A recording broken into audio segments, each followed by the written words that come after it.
The price-to-earnings ratio is a classic metric, but it misses one key piece of the puzzle: growth.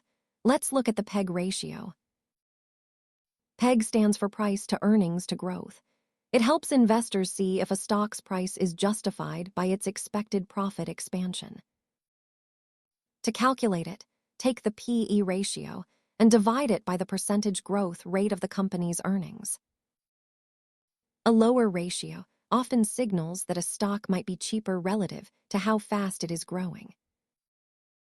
While PE shows you what you pay today, the PEG ratio helps account for the growth you expect to see in the future.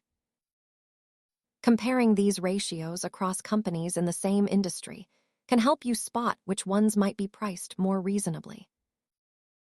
Always remember that growth projections are estimates. If the company misses its targets, the PEG ratio changes instantly. Use the PEG ratio as one tool in your research kit. Check our channel for more basics. Thanks for watching.